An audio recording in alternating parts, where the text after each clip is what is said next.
کوکمون دو سول دو فا هست. سی اول برابر با سی انگلیسی در تیان رکوک شده. سی بمول، می بمول و لا کابل داریم. دو انگشت اول دو می ره دو سی را چپ راست دو می ره دو سی سیاه پس در سیم زردم انگشت سوم دو می ره دو سی راست را چپ راست دو می ره راست را چپ راست چپ دو می ره دو سی راست را چپ راست دو ره دو بره یک یک میاد پایین فا می ره می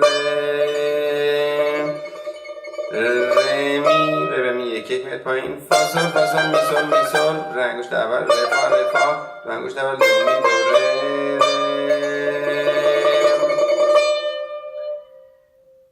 ره می یک یک میاد پایین از ره به می فا سول می فا یک یک میاد پایین سولا فالا راست چپ همه اینا می سول ره فا ره می یک یک میاد پایین فا سول می سول ره فا دو می دو ره می ره دو حالا ره کرم میشه ره دو سی دور سی راست چپ سی ره دور سی دور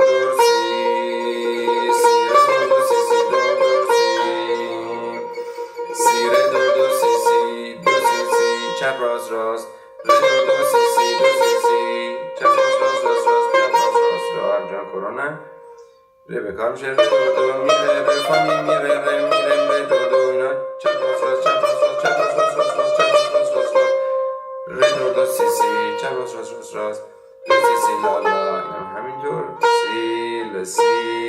لا سول در سیم زرد میخوره سی دو راست چپ سی میاد انگشت اول سی دو اشاره بره کنم سی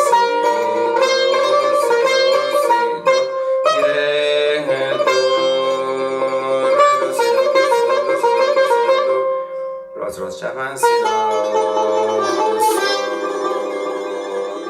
لا کابل سول در سیم زرد میخورن.